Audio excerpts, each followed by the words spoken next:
ഇപ്പൊ ലണ്ടനിൽ നിന്ന് ഏകദേശം 5-5.5 മണിക്കൂർ യാത്ര ചെയ്താണ് ഇപ്പൊ നമ്മളിവിടെ വെയിൽസിൽ വന്നത്. ഇത് പെംബോക്ഷയർ നാഷണൽ പാർക്കാണ്. ഇത് ഇപ്പൊ UK ഒരേ ഒരു കോസ്റ്റൽ നാഷണൽ പാർക്ക് കൂടിയാണിത്. ഇതേപോലെ ധാരാളം സീൽസിനെ കാണണമെങ്കിൽ വെയിൽസിൽ എത്തിയാൽ മതി. ഇതുപോലെ ധാരാളം ചെറിയ തീരപ്രദേശങ്ങൾ ധാരാളം ഉണ്ട്. നിരവധി സീൽസ് ആണ് ഇവിടെ ഇപ്പോൾ ഉള്ളത്. ഇപ്പൊ കടലിന്റെ തീരത്തല്ല, ഇതുപോലെ വൈറ്റ് സീൽസിനെ കാണാൻ പറ്റുന്ന അപൂർവ സ്ഥലങ്ങളിലൊന്നും കൂടിയാണിത്. അപ്പൊ നമുക്ക് ഇവിടെ നിന്ന് ദൂരെ നിന്ന് കാണുന്നതിന് യാതൊരു ബുദ്ധിമുട്ടുമില്ല. ധാരാളം സീൽസിനെ ഇവിടെ കാണാം.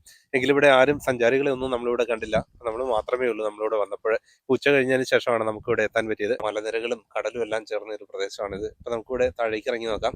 അപ്പൊ നമ്മുടെ വണ്ടി ഇവിടെ അടുത്ത് തന്നെ പാർക്ക് ചെയ്തിട്ട് വന്നാണ്. അധികം തിരക്കൊന്നും ഇല്ലാത്തൊരു പ്രദേശം കൂടിയാണിത്. അധികം ആളുകളൊന്നുമില്ല.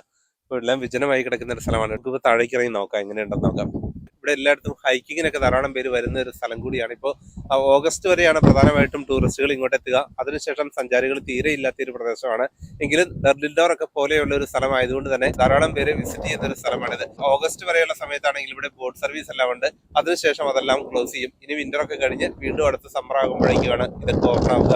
വലിയ തിരമാലകളൊക്കെ ഉള്ളതുകൊണ്ട് കടലിലോട്ട് ആരും ഇറങ്ങാറില്ല. ഇതേപോലെ ചെറിയ കടകളൊക്കെ ഉണ്ട്, പക്ഷെ ഇപ്പോഴതൊന്നും ഓപ്പൺ അല്ല. ഇപ്പോഴെല്ലാം അടച്ചിരിക്കുന്നു. ഇനി അടുത്ത സീസൺ ആകുമ്പോഴേക്കുമാണ് ഇതേപോലുള്ള ഷോപ്പുകളൊക്കെ ആക്റ്റീവ് ആവുക. ഇപ്പൊ ഈ സീൽസ് ഉറങ്ങുവാണെന്ന് നമുക്ക് തോന്നിയാലും അങ്ങനെ ഫുള്ളായിട്ട് ഉറങ്ങുന്ന ഒരു ജീവിയല്ല അത്. അതിന്റെ ഹാഫ് ബ്രെയിൻ എപ്പോഴും ഓപ്പൺ ആയിരിക്കും. വലിയ ഉയരത്തിൽ നിന്ന് വെള്ളത്തിൽ ചാടി നീന്താനുള്ള കഴിവുള്ള ഒരു ജീവി കൂടിയാണ് ഈ സീൽസ്. UK മറ്റു തീരങ്ങളിലൊക്കെ സീൽസ് വളരെ കുറവാണ്. അപ്പൊ നമുക്ക് വെയിൽസിലെ ഈ തീരത്ത് വരുവാണെങ്കിൽ നമുക്ക് ഈ സീൽസിനെയൊക്കെ ധാരാളമായിട്ട് കാണാം. വളരെ ശാന്തമായിട്ടുള്ള ഒരു പ്രദേശമാണിത്. അപ്പൊ നല്ല തണുപ്പുള്ള വെള്ളത്തിലും നീന്താനുള്ള പ്രത്യേക കഴിവുള്ള ജീവിയാണ് സീൽസ്. ഇത് ഇപ്പോൾ തീരത്ത് ധാരാളമായി വന്നിരിക്കുന്നു. ഇതേപോലെ ധാരാളം ചെറിയ കല്ലുകൾ നിറഞ്ഞ തീരമാണ്. ഈ ഒരു തീരത്താണ് ധാരാളം സീൽസ് ഉള്ളത്. ഈ തീരത്തോട്ടെത്തുന്നതിന് ഇതേപോലുള്ള റോഡാണുള്ളത്. തീരെ വീതിയില്ലാത്ത റോഡാണ്. ഒരു വണ്ടിക്ക് പോകാൻ വേണ്ടിയുള്ള വഴി മാത്രമേ ഉള്ളൂ. വേറെ വണ്ടി ഓപ്പോസിറ്റ് വരികയാണെങ്കിൽ നമുക്ക് സൈഡ് കൊടുക്കാനായി ഇടയ്ക്കിടയ്ക്ക് ചെറിയ സ്പേസ് പ്രൊവൈഡ് ചെയ്തിട്ടുണ്ട്. സാധാരണ ഈ കാർ പാർക്കൊക്കെ ഫുള്ളാണ്, നല്ല തിരക്കുള്ള സമയമാണ്. പക്ഷെ ഇപ്പോൾ സീസൺ അല്ലാത്തതുകൊണ്ട് നമ്മുടെ വണ്ടി മാത്രമേ ഉള്ളൂ ഇവിടെ. വേറെ കാറുകളൊന്നുമില്ല. ഇപ്പോൾ നമ്മുടെ കാറ് മാത്രമേ ഈ കാർ പാർക്കിനകത്തുള്ളൂ. ഇവിടെ ഒരു ദിവസം മുഴുവൻ പാർക്ക് ചെയ്യുന്നതിന് 7 പൗണ്ട് മാത്രമാണ് ചാർജ് ഉള്ളൂ. 3 മണിക്കൂർ പാർക്ക് ചെയ്യുന്നതിന് 3.5 പൗണ്ടാണ് നൽകേണ്ടത്. പാർക്കിങ്ങിനൊക്കെ ഇഷ്ടംപോലെ സ്ഥലമുണ്ട്. എത്ര കാർ വേണമെങ്കിലും പാർക്ക് ചെയ്യാവുന്ന ഏരിയ ഉണ്ട്. നല്ല തിരക്കുള്ള സമ്മർ സമയത്തൊക്കെ വരുവാണെങ്കിൽ നല്ല തിരക്കായിരിക്കും. ഇപ്പോൾ ഓഫ് സീസൺ ആയതുകൊണ്ട് തന്നെ യാത്രക്കാർ ആരുമില്ല ഇവിടെ. ഇപ്പോൾ സമയം വൈകുന്നേരം ആയിരിക്കുന്നു. ഇനി നമ്മൾ വീട്ടിലോട്ട് തിരിച്ചു പോകുകയാണെങ്കിൽ വളരെയധികം രാത്രിയാകും വീട്ടിലെത്തുമ്പോഴേക്കും. അതുകൊണ്ട് തന്നെ ഇന്നിവിടെ സ്റ്റേ ചെയ്തിട്ട് നാളെ പോകാമെന്ന് കരുതി 5.5 മണിക്കൂറോളം യാത്ര ചെയ്തിട്ടാണ് നമുക്ക് ഇവിടെ എത്താനായിട്ട് പറ്റിയത്. ഇനി അത്രയും സമയം യാത്ര ചെയ്യുമ്പോഴേക്കും ഏകദേശം നേരം വെളുക്കും. ഇപ്പോൾ ഒരു ഹോട്ടൽ ഓൺലൈനിൽ നമ്മൾ ബുക്ക് ചെയ്തു. ആ ഹോട്ടലിലോട്ടുള്ള യാത്രയാണിപ്പോൾ. നമ്മൾ പോരുന്ന സമയത്ത് നല്ല വെതറായിരുന്നു. വെയിൽസിലോട്ട് എത്തിയപ്പോഴേക്കും കാലാവസ്ഥ പെട്ടെന്ന് മാറി. ഇംഗ്ലീഷ് വെതർ ഇതേപോലെയാണ്, ഏത് സമയത്തും പെട്ടെന്ന് മാറാം. ഇതാണ് നമ്മൾ താമസിക്കുന്ന ഹോട്ടൽ. ഹോട്ടലിന് മുന്നിൽ തന്നെ ബീച്ചുണ്ട്. ഇപ്പോൾ വിശാലമായ ഏരിയ, ഒരു പ്രധാന ടൗൺ കൂടിയാണിത്. ഇപ്പോൾ ബീച്ചിന് മുന്നിൽ തന്നെയാണ് നമ്മുടെ ഹോട്ടൽ. ബീച്ച് കാണാവുന്ന രീതിയിൽ.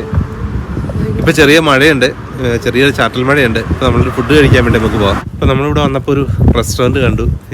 ഹിന്ദിയിലാണ് എഴുതി വെച്ചിരിക്കുന്നത്, കറി ഹൗസ്. ഇപ്പോൾ നമുക്ക് കയറി നോക്കാം എങ്ങനെയുണ്ടെന്ന് നമുക്കൊന്ന് കയറി നോക്കാം. ഇപ്പോൾ ഇവിടെ റെസ്റ്റോറൻറ്റിൻ്റെ ഉള്ളിൽ കയറി നോക്കിയപ്പോൾ ഇവിടെ ആരുമില്ല. ഭക്ഷണം കഴിക്കാൻ വന്നവരും ജോലിക്കാരും ആരുമില്ല. UK തണുപ്പെത്തിയതോടെ ടൂറിസ്റ്റ് സീസണും അവസാനിച്ചു. ഇപ്പോൾ ഇതേപോലെയാണ്. ടൂറിസ്റ്റ് സെൻറ്ററുകളിലൊന്നും അധികം ആരുമില്ല. കുറച്ച് കഴിഞ്ഞപ്പോൾ ഒരു ജോലിക്കാരൻ വന്നു. നമുക്ക് ആവശ്യമുള്ള ഫുഡ് ഓർഡർ ചെയ്തു. കുറേ ഐറ്റംസ് ഇവിടെ ഉണ്ടായിരുന്നു. ചിക്കൻ ഐറ്റംസും റൈസും ആണ് നമ്മൾ ഓർഡർ ചെയ്തത്. UK ഇതുപോലുള്ള ഏരിയകളിൽ വരുമ്പോൾ നോർത്ത് ഇന്ത്യൻ റെസ്റ്റോറൻറ്റുകളാണ് കൂടുതലും. നോർത്ത് ഇന്ത്യൻ ഐറ്റംസ് ആണ് അവർ പ്രധാനമായിട്ടും സെർവ് ചെയ്യുന്നത്. വെയിൽസിൽ ധാരാളം മലയാളികൾ ഉണ്ടെങ്കിലും ഇതുപോലുള്ള ടൂറിസ്റ്റ് ഏരിയകളിൽ മലയാളികളുടെ സാന്നിധ്യം വളരെ കുറവാണ്. ഇപ്പോൾ നമ്മളൊരു മലയാളി റെസ്റ്റോറൻറ്റ് സെർച്ച് ചെയ്തപ്പോൾ ഇവിടെ അടുത്തെങ്ങുമില്ല. കുറേ ദൂരം യാത്ര ചെയ്താൽ മാത്രമാണ് ഒരു റെസ്റ്റോറൻറ്റ് ഉള്ളൂ. ഇംഗ്ലീഷുകാർ പലപ്പോഴും ഇന്ത്യൻ ഫുഡ് എന്ന് ഉദ്ദേശിക്കുന്നത് ഇതേപോലുള്ള നോർത്ത് ഇന്ത്യൻ ഐറ്റംസ് ആണ്. നാനും ഇതുപോലുള്ള റൈസ് ഐറ്റംസ് ഒക്കെയാണ് അവർ പലപ്പോഴും ഓർഡർ ചെയ്യാറുള്ളത് ഇന്ത്യൻ ഫുഡ് കഴിക്കാൻ വരുമ്പോൾ.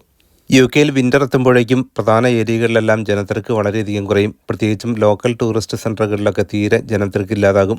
ബ്രിട്ടന് ചുറ്റും കടലായതുകൊണ്ട് തന്നെ 100 കണക്കിന് ബീച്ചുകളാണുള്ളത്. തീരദേശ ടൗണുകളിൽ താമസിക്കാൻ ഇഷ്ടപ്പെടുന്നവരും വളരെയധികമാണ്. യൂറോപ്യൻ രാജ്യങ്ങളിൽ പൊതുവെ എരിവ് കുറഞ്ഞ ഭക്ഷണമാണ് അവർ കഴിക്കാറ്. വളരെ ഹെൽത്തി ആയിട്ടുള്ള ഫുഡാണ് ഗ്രിൽഡ് ചിക്കൻ. കേരളത്തിലൊക്കെ വന്നപ്പോൾ പലപ്പോഴും ഗ്രിൽഡ് ഐറ്റംസിൽ അവർ എണ്ണ ചേർക്കുന്നത് കാണാൻ കഴിഞ്ഞു. ഓയിൽ ചേർക്കാതെ ഗ്രില്ല് ചെയ്ത ഐറ്റംസാണിത്. ഇതുപോലെ മഷ്റൂം റൈസാണ് നമ്മൾ ഓർഡർ ചെയ്തത്. അപ്പോൾ അത് ടേസ്റ്റ് ചെയ്ത് നോക്കാം എങ്ങനെയുണ്ടെന്ന്.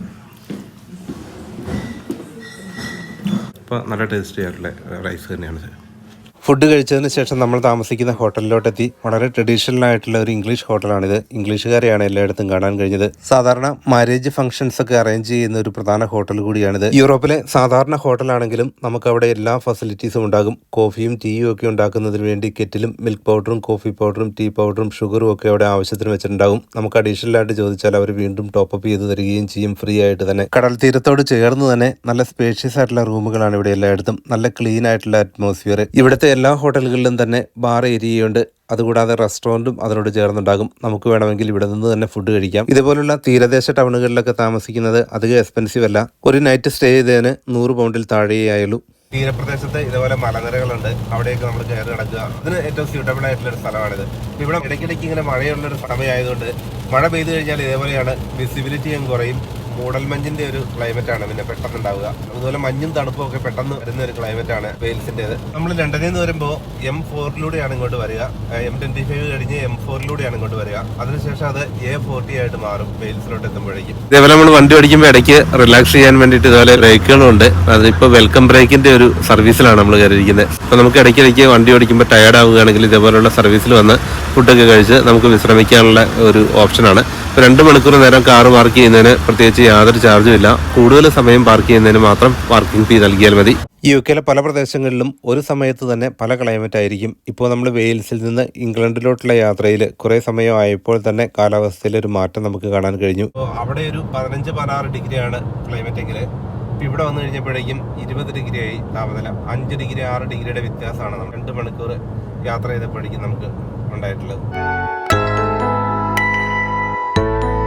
ഇപ്പോൾ വെയിൽസിൽ നല്ല ഫോഗി വെതറായിരുന്നു. ഇപ്പോൾ മൂന്നാറിലൊക്കെ നമ്മൾ പോകുമ്പോൾ ഉള്ളതുപോലെ തന്നെ ഒരു മൂടൽമഞ്ഞിന്റെ ഒരു ക്ലൈമറ്റ് ആയിരുന്നു അവിടെയെല്ലാം.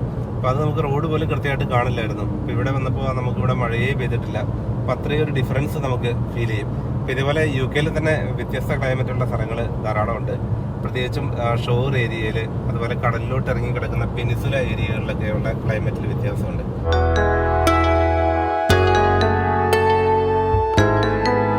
ഇപ്പോൾ UK ഈ തണുപ്പുള്ള സമയത്ത്, പ്രത്യേകിച്ചും വിന്റർ സമയത്ത് നമുക്ക് ഹോളിഡേ പോകാൻ പറ്റിയ ധാരാളം സ്ഥലങ്ങളുണ്ട് യൂറോപ്യൻ രാജ്യങ്ങളിൽ. അതിൽ ഏറ്റവും പ്രധാനപ്പെട്ട സ്ഥലങ്ങളാണ് ഇപ്പോൾ സ്പെയിനിന്റെ ചില ഏരിയകൾ. ഇപ്പോൾ സ്പെയിനിന്റെ ഒരു ഭാഗമായിട്ടുള്ള ഐലൻഡാണ് കനേറി ഐലൻഡ്. അപ്പോൾ അവിടെ വിന്റർ സമയത്ത്, ഇവിടെയൊക്കെ മഞ്ഞ് പെയ്യുന്ന സമയത്തും അവിടെ 20-22 ഡിഗ്രി ആയിരിക്കും താപനില. അതേപോലെ തന്നെ മാൾട്ട, ഇതുപോലുള്ള സ്ഥലങ്ങളൊക്കെ നമ്മൾ വിസിറ്റ് ചെയ്യാനായിട്ട് നല്ല സമയമാണ് UK വിന്റർ സീസണിൽ. അപ്പോൾ UK വിന്റർ സമയത്ത് ഹോളിഡേ എൻജോയ് ചെയ്യുന്നതിന് വേണ്ടി മറ്റ് രാജ്യങ്ങളിലോട്ട്, ചൂടുള്ള രാജ്യങ്ങളിലോട്ടാണ് കൂടുതൽ പേരും പോകുന്നത്. അതുപോലെ തന്നെ പോർച്ചുഗലിന്റെ ചില ഐലൻഡുകളുണ്ട്. പോർച്ചുഗലിന്റെ ചില ഭാഗങ്ങളിൽ ഇതുപോലെ ചൂടുള്ള ക്ലൈമറ്റാണ് ഈ സമയത്ത്. ഇതുപോലെ നമ്മൾ സെർച്ച് ചെയ്തിട്ട് ചൂടുള്ള ക്ലൈമറ്റുള്ള രാജ്യങ്ങളിലോട്ട് പോവാണ് നല്ലത്. അതല്ലെങ്കിൽ ഇന്ത്യയിലോട്ട് പോകാൻ ഏറ്റവും നല്ലൊരു സമയമാണ് ഇപ്പോൾ UK വിന്റർ സമയം. യൂറോപ്പിലെ പല ടൂറിസ്റ്റ് സ്പോട്ടുകളിലൊക്കെ ചെല്ലുമ്പോൾ നമുക്ക് കിട്ടുന്നതിനേക്കാളും കൂടുതൽ സൗകര്യങ്ങളാണ് പലപ്പോഴും UK പ്രധാന ടൂറിസ്റ്റ് സ്പോട്ടുകളിലൊക്കെ ചെല്ലുമ്പോൾ നമുക്ക് ലഭിക്കുക. പ്രത്യേകിച്ചും തീരദേശ ടൗണുകളിലൊക്കെ പോയി താമസിക്കുകയാണെങ്കിൽ നല്ലൊരു അനുഭവം തന്നെയായിരിക്കും നമുക്ക് പൊതുവെ ഉള്ളത്. ഇതേപോലെ നല്ല മനോഹരമായ ധാരാളം തീരങ്ങളാണ് UK എല്ലായിടത്തും തന്നെയുള്ളത്. പ്രത്യേകിച്ചും ഡോവർ ഏരിയയിലൊക്കെ പോവുകയാണെങ്കിൽ നമുക്ക് ഇതേപോലുള്ള നല്ല തീരങ്ങൾ ധാരാളം കാണാം. ഡോവറിലാണെങ്കിൽ നല്ല ക്ലിഫുകളുണ്ട്. ക്ലിഫിലൂടെയൊക്കെ നടക്കുക നല്ലൊരു എക്സ്പീരിയൻസ് തന്നെയാണ്. ഇപ്പോൾ നമ്മൾ പ്രിൻസ് ഓഫ് വെയിൽസ് പാലത്തിലെത്തി. ഇത് വെയിൽസും ഇംഗ്ലണ്ടും തമ്മിൽ വേർതിരിക്കുന്ന പ്രധാന പാലമാണ്. അപ്പോൾ UK മറ്റൊരു സ്ഥലം പരിചയപ്പെടുത്തുന്ന പുതിയൊരു വീഡിയോയുമായി വീണ്ടും കാണാം.